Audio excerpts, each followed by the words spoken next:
And what was so interesting to me in my research was that it doesn't even work. That when we do try to protect ourselves by expecting the worst or by doubting someone's showing up for us or God's ability to move in our story, that it doesn't make us any less disappointed or heartbroken should the worst actually happen. What it does protect us from is a lot of delight.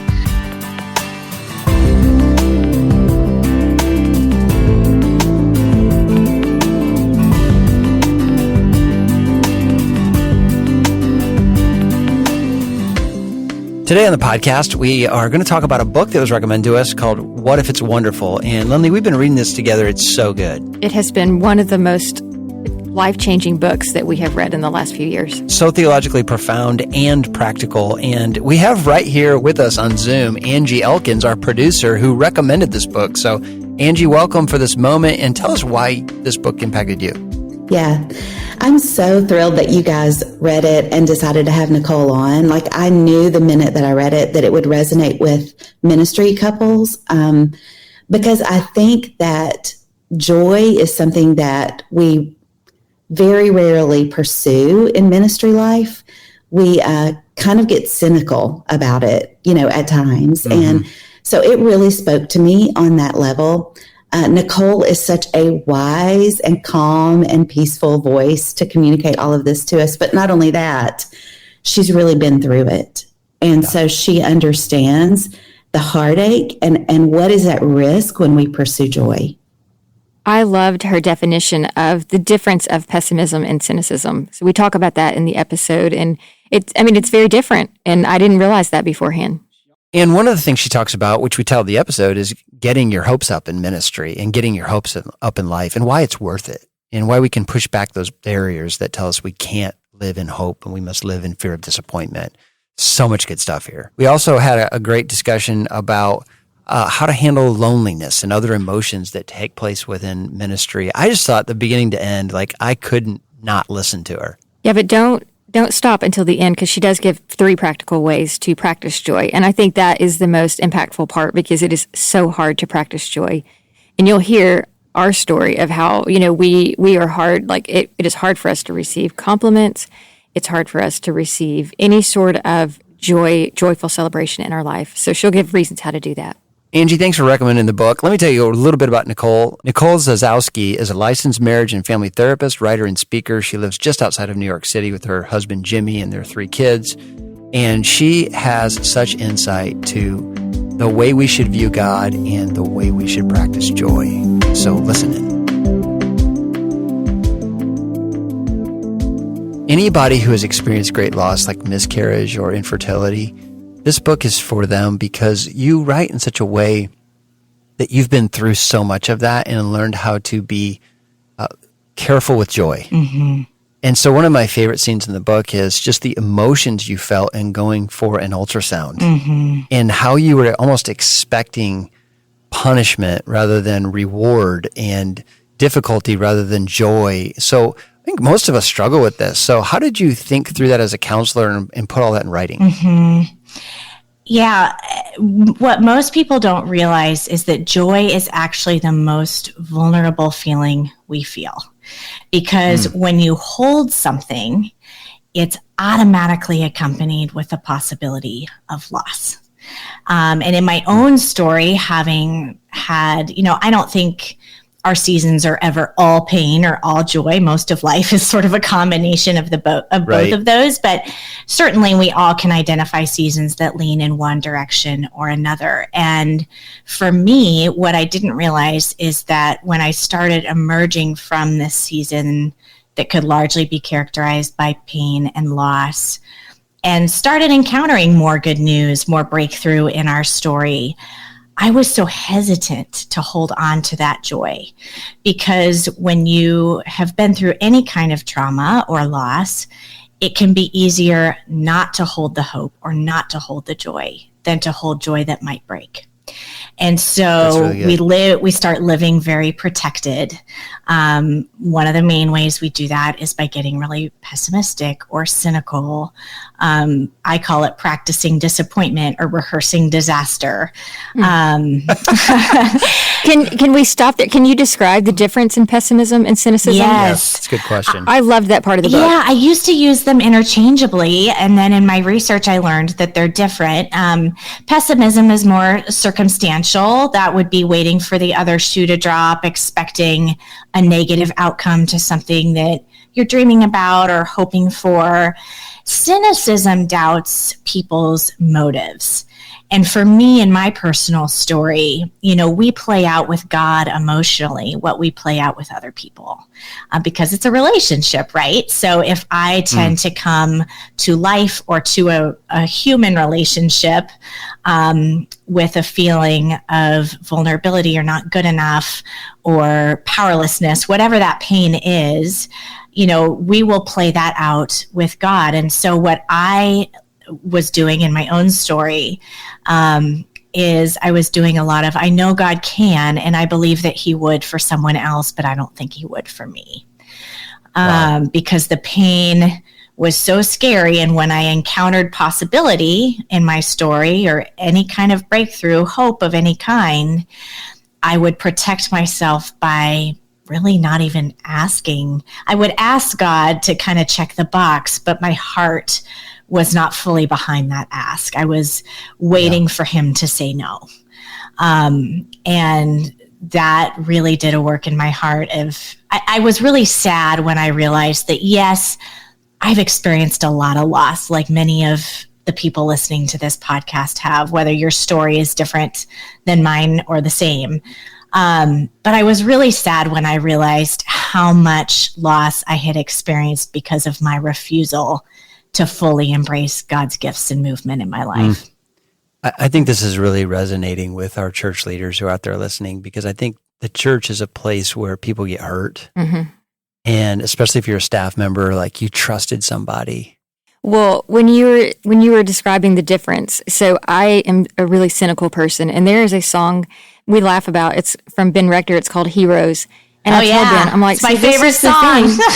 Swapping out my heroes. See, and I'm like, the thing for me is that I guess I'm always cynical, and I'm like, this is why you don't have heroes, because then you're never let down. Yeah. But honestly, I mean, even through reading your book, I'm like, there is such a self-protective mode that I didn't even realize was inside of me, that I make a joke out of it, and I be snarky with Ben, like, I'm not going to trust anybody.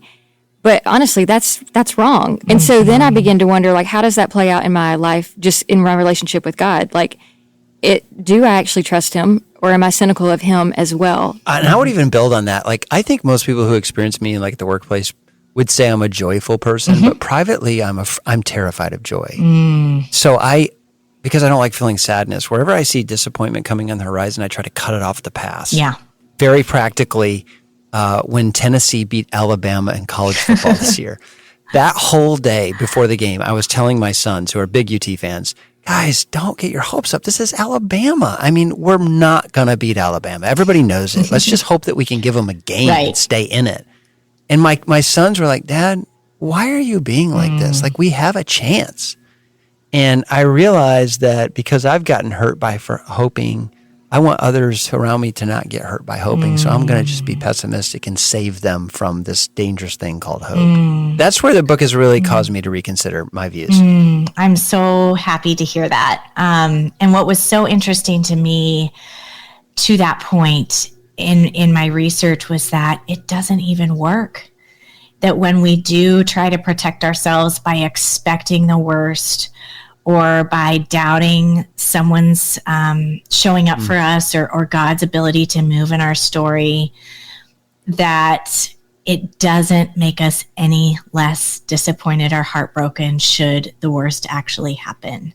What it does protect us from is a lot of delight. So what happened in that game, Ben? An amazing, ugly football went through the field goal posts, and we went nuts in our house. Absolutely nuts. That's right.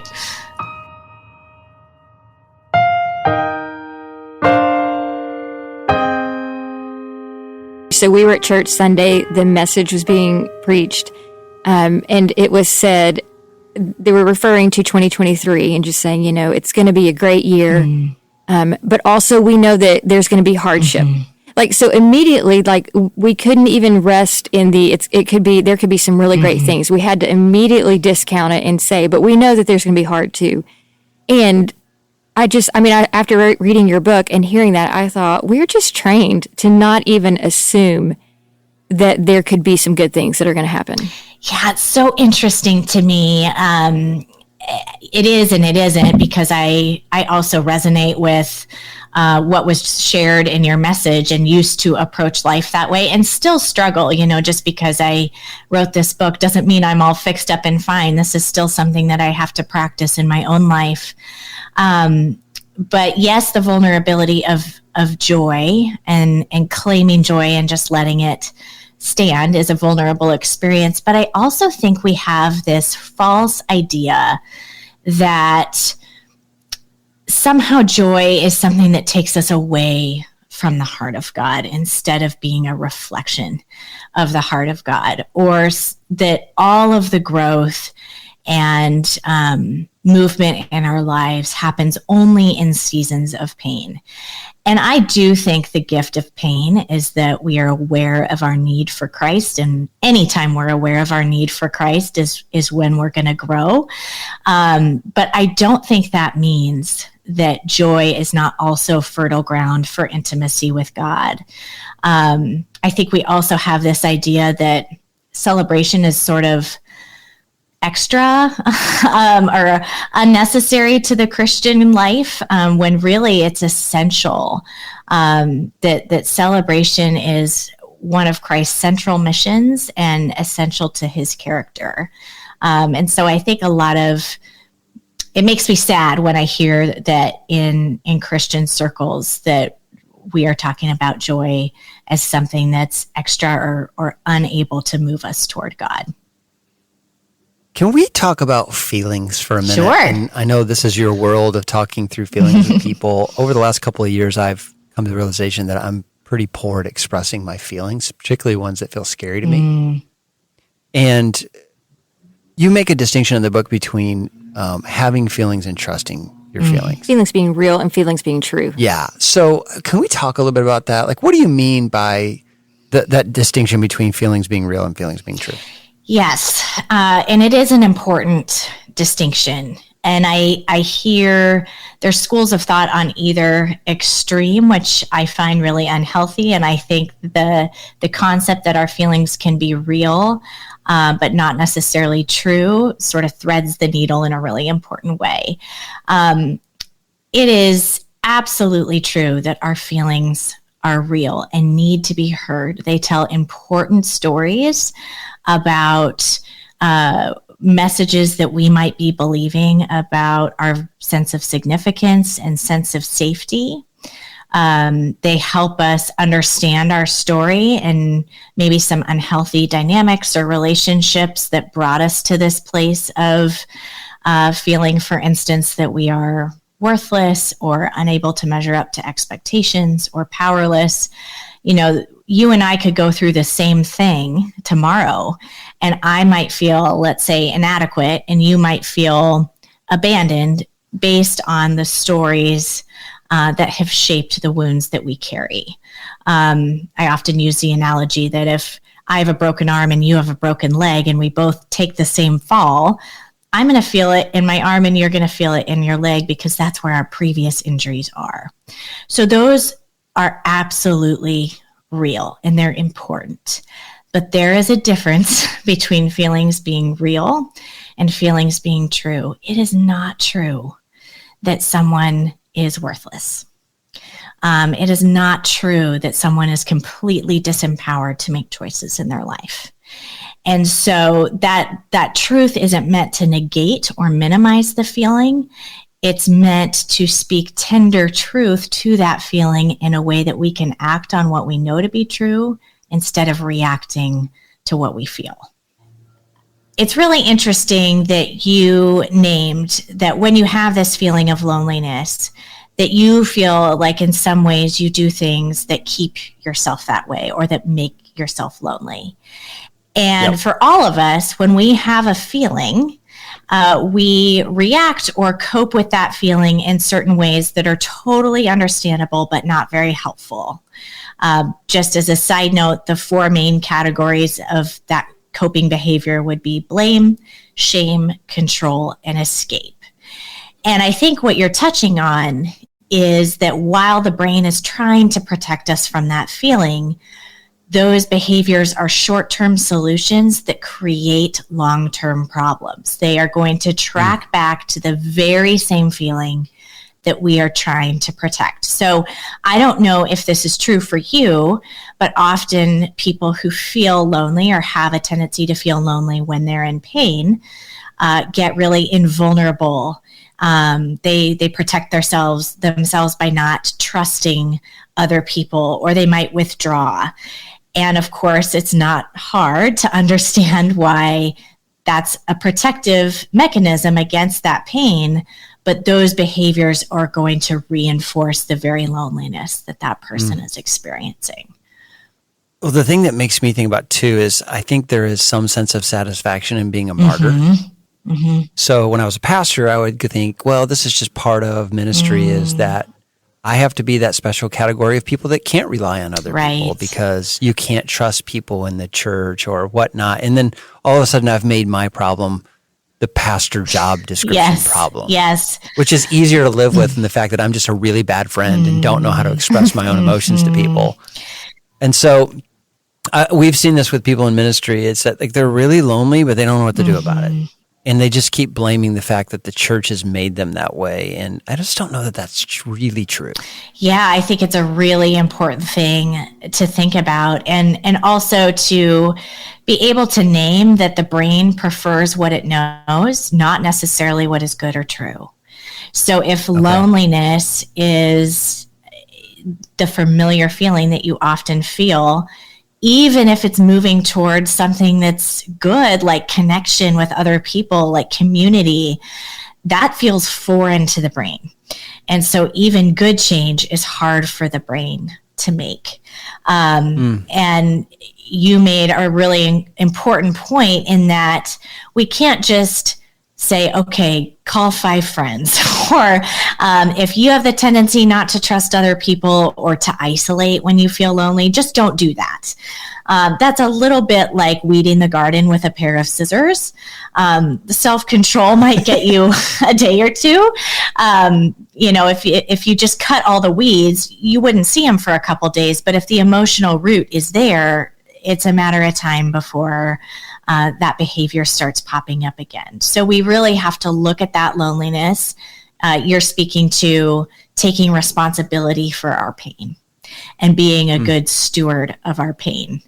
I think some people, yes, make it a part of the job description. Something I hear a lot with the popularity of personality tests, which are not bad or evil in any way. The danger is how we use them. And often what I hear people saying is, well, that's just my personality. And what we love to call personality, a lot of the time is actually reactivity. Wow, there's a whole episode right there. I can come back and talk about that. I know. I'm like, wait, hold on. Can we unpack that? Because we've wrestled with the Enneagram on this. Yeah. Sometimes we use it as an excuse. Well, that's just who I am. I'm a Enneagram 7. Well, whatever. Yes. I hear this with the Enneagram a lot. And I think that's because it's probably the most popular personality test right now, or the inventory that a lot of people, especially in faith circles, are talking about.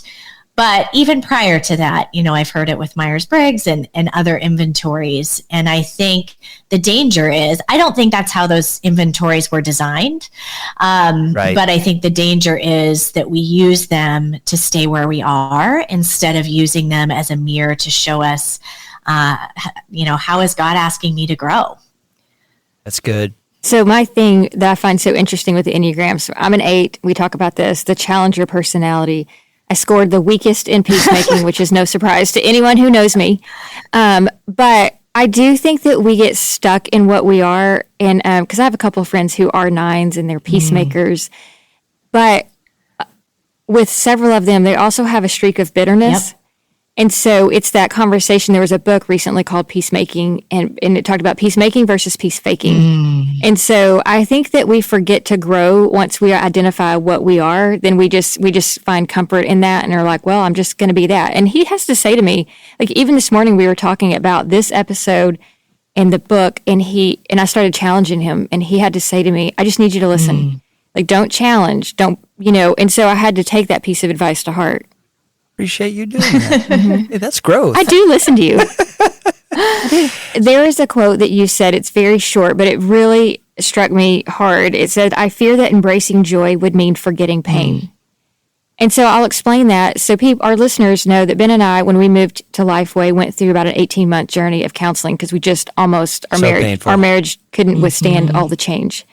And there's another quote in there about that, but we'll come back to that.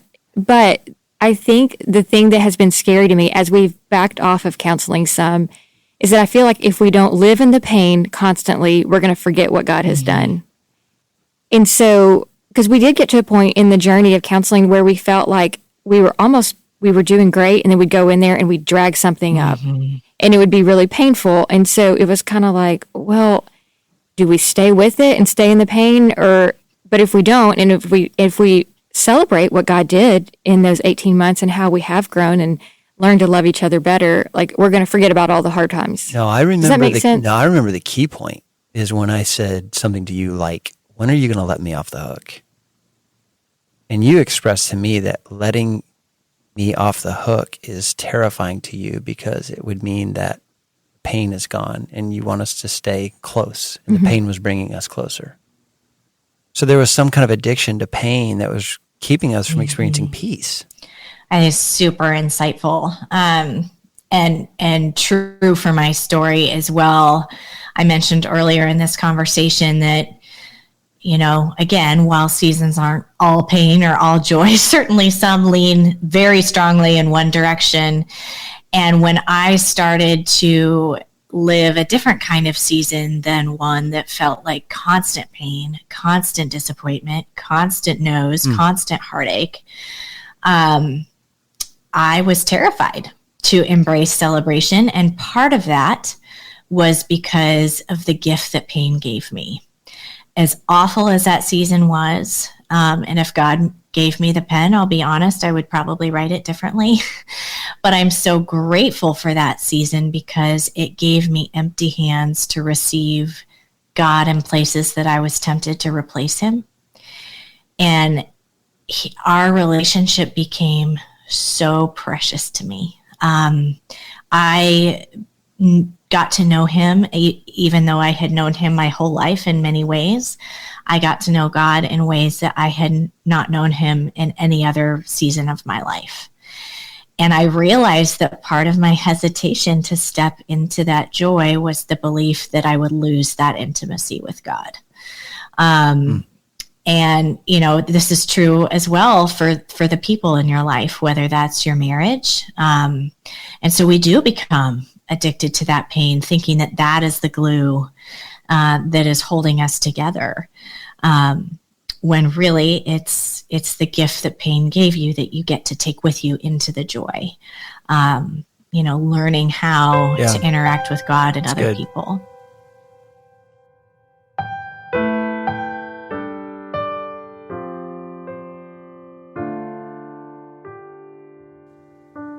Well, the title of your book is "What If It's Wonderful?" And so when I first saw the book, I didn't know what it was about, like in terms of like, what if it's wonderful? But what I love about your book is that the first half of the book is really profound and deep, and you've done a lot of spade work and thinking through the emotions around joy. But then you also have a lot of very practical ways to get out of the rut and more into a celebratory mode. So, what are some like common practices that you're finding that people can do to bring celebration into their life and to step into that joy, like you said, like easy things? Yes, there are so many, especially in that last section of the book, The Courage to Celebrate, that I outline. But one of the things that was so interesting to me is that celebration, we don't just celebrate when we have a reason to do so. as a reaction to good news or a reward for some sort of accomplishment or breakthrough. That celebration is much more of a rhythm. It's a discipline that we get to practice in all seasons of life, pain or joy, that helps us experience more joy in the life that we're already living. And that was so empowering to me. At first, I was super annoyed that celebration had to be a discipline because I thought, can't this be one thing that doesn't require work? But then I realized how hopeful and empowering that was. And I practice these myself. I don't ask my readers or clients to do anything that I'm not doing myself. And so I can tell you that they've made a huge difference. My favorite one is probably the practice of savoring, especially since it counteracts our brain's tendency toward negativity. And the way that you practice this is you simply ask your 5 traditional senses what they're going to remember about a moment.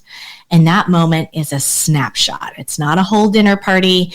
It could be the look on your child's face when they open a gift they've been really excited to receive. Just like you're taking a picture with your mind. And you just say, what do I see? What do I hear? What do I smell? What do I taste? And what do I feel? And that celebrates that moment in a way that helps you experience more joy in that moment and carries it forward in a way that you can recall it later. Because these are the moments that our brain sadly dismiss as unimportant and unnecessary. The brain is much more inclined to hang on to big, monumental, and negative things. And so those everyday moments of delight, the look on your child's face, a sunset, the sound of the crunch of snow under your boots, these are not things your brain thinks are important, but you can extract so much joy in the everyday life with these practices. You know what that makes me think of? Someone recommended Anne Lamott's book, Bird by Bird. Have you read that? Oh, such a good book. I probably need to read it again, honestly. It's so good. But it's interesting how she talks about how powerful it is to just sit down and write down, describe memories. Like as a great way to just become a writer. Just sit down and make a list of important moments in your life and then just one entry at a time, everything you can remember about it.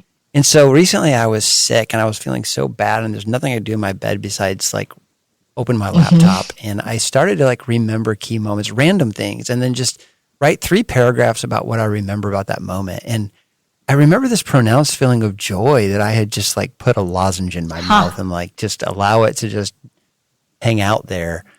And how often we are tempted as human beings to just move on to the next thing and not grab what's back there. And I think that's a particularly challenging thing for people who have a striver's curse, which we've talked about. If you're always striving for the next thing, you can't really hang on to the good things in the past. What do you think about that? Oh, I totally agree. I mean, and I think I find fear in hanging on to things of the past. I don't know why. I think, well, we're only going forward. It's that say, don't look at the past, we're moving forward. But I do think, I don't know why I've trained my brain. Is that a fear of what am I going to remember? Can I ask you something? I've never asked you this in 21 years of marriage, but recently you told me something like, I don't want to reminisce. We're doing reminiscing again. And I love to reminisce, and I'm trying to figure out why you don't like to reminisce. That's a different episode because it was something boring with you. No. I don't know. There's something about, I think, the danger of reminiscing that we're going to get trapped in the past. It's there. What do you think, Nicole? I often get that reaction from some of my clients who, when we go back in time so that I can understand their story that may have formed some of the pain that they're experiencing in their interactions today. I do think some of us, have this fear of staying in the past. And everybody's story is different. And so depending on what's in the past or what's in that story and how you've learned to cope with that story, I think that informs a lot of why that is. So I'm not sure why that would be true for you, but maybe something to think about. But I do think there has to be this element of we go to the past so that we can do it differently in the here and now.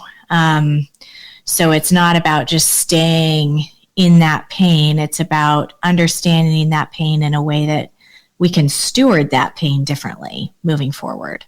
Another one of my favorites, since we're around the holidays, this is a good one. I had always used Thanksgiving and gratitude interchangeably.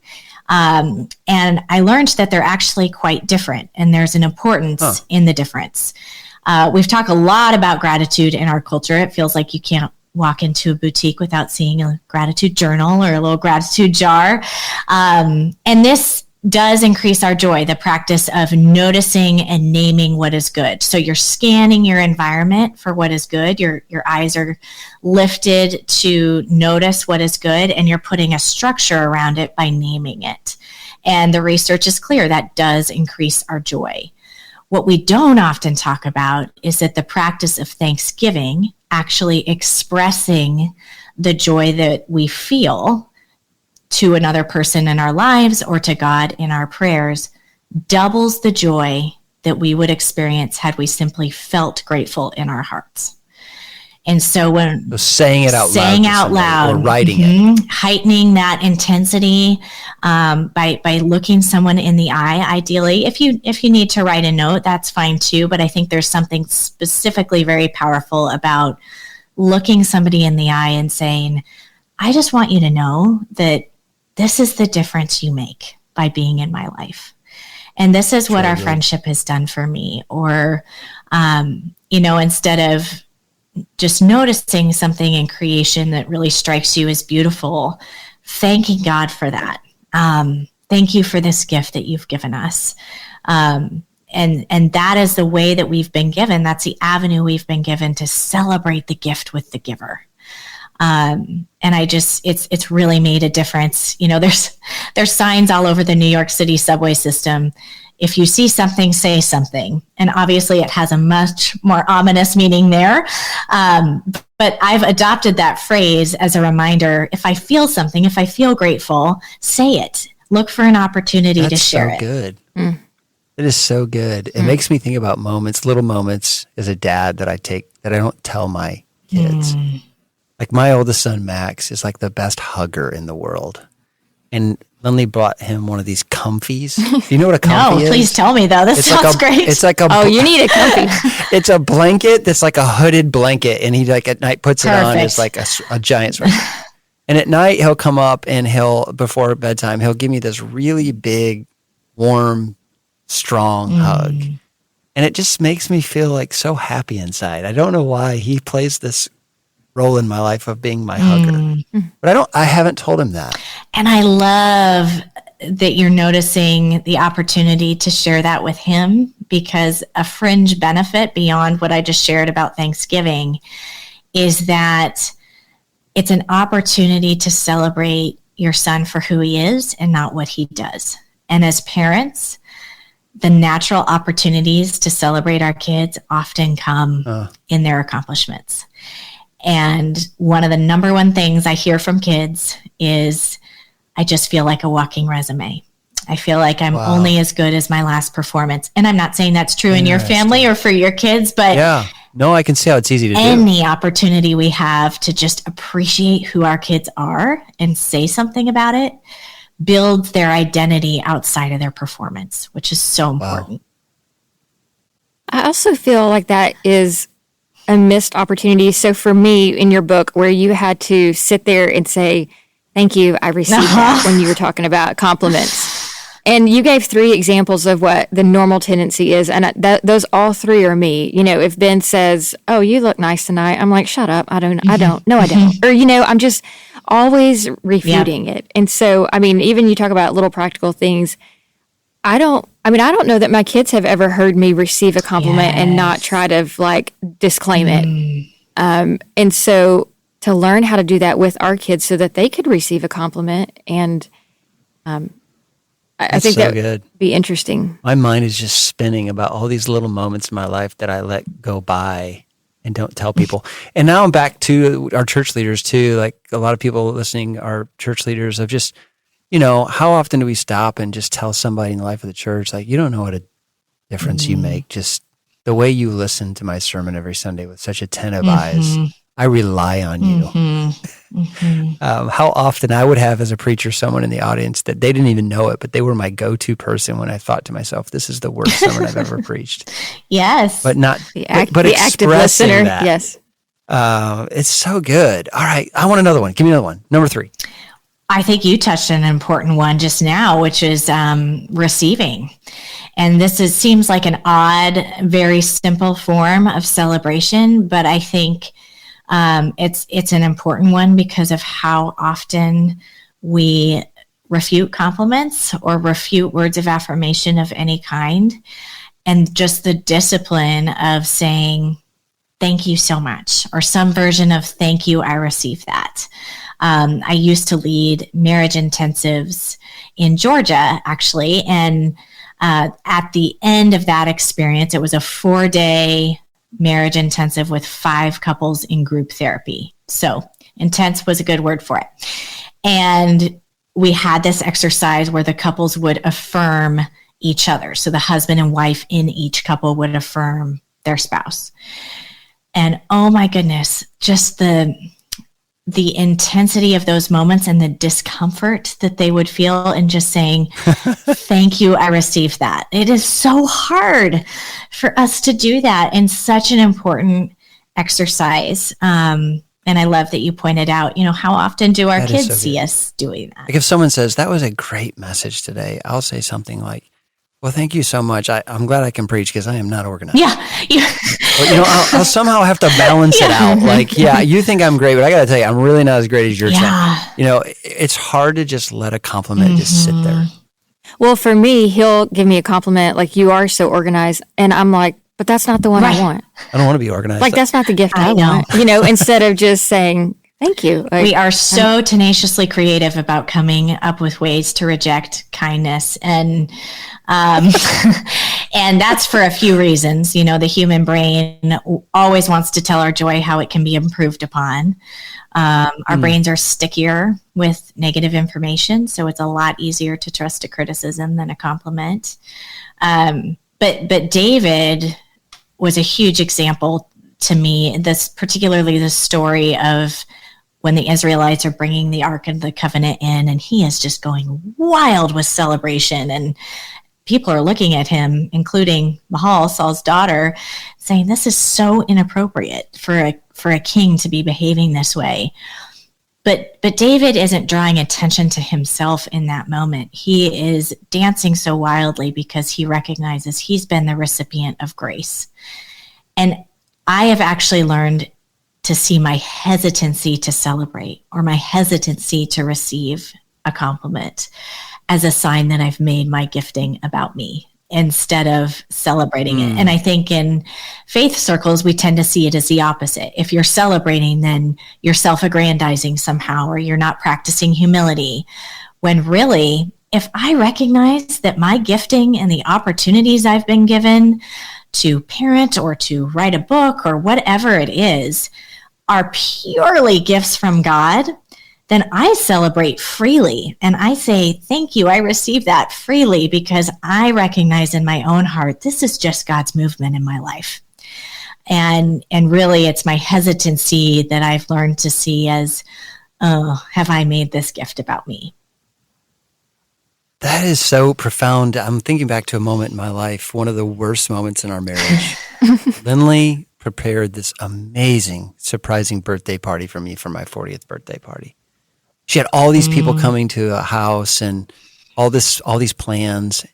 And long story short, when I realized it while we were driving over there, I started to sweat in my seat because I realized I was about to be celebrated by a lot of people, and I'm very uncomfortable with that. And then when I walked into the room, it was like I didn't know what to do with my hands. The whole thing just felt very uncomfortable. And I'm still reflecting on the experience and learning about myself, and that I have a protective defense around me that says you don't deserve to be celebrated, or you should not accept this kind of celebration. And can you help me understand, why? Why do people think that way? What's really the barrier there? For a whole host of reasons. It could be any pain, but when you notice yourself protecting like that or putting yourself down, I I referred earlier to the 4 main coping strategies of blame, shame, control, escape. Shame, we often talk about as a feeling. It's really something we do. It's a way of talking to ourselves. It's a posture toward ourselves that says, for instance, you don't deserve to be celebrated. And so that's just a clue to you that you're feeling something either about your identity or your sense of security in that moment. And I would have to know more of your story to help understand what that is. But, it could be, I know for me, it's often not good enough or inadequate. The place where I will finally feel worthy is always a finish line just out of reach. It's a mirage.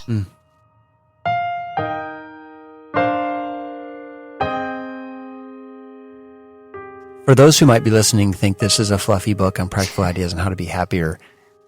There's so much deep theological work you've done here. Thank you. One of my favorite moments, in fact, on page 21, you talk about a pencil sketch of a laughing Jesus, and how for this woman who saw this pencil sketch of a laughing Jesus, it changed the way that she saw God.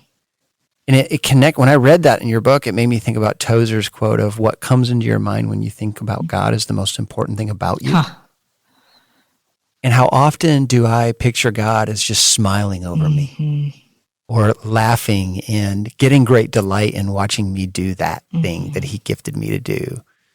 And theologically, I feel like we're very broken in how we think about the celebratory God of Scripture and how much delight he takes in his children. So thank you for not just leaving it at the practical. You really helped me put together theologically what I need to be processing internally to have the outworking of joy. Oh, thank you so much. That was very important to me in writing this book, that it was theologically deep and sound. And I had that checked out with lots of different people I trust. So that means a ton to me. Thank you. The Glass House is a production of Lifeway. It's produced and edited by Angie Elkins. Sound engineering by Dale Sandberg. Original music by Robert Elkins. Photography by Rebecca McVeigh. And artwork by Heather Berzinski. We are your hosts, Ben and Lindley Mandrell. Thanks for listening.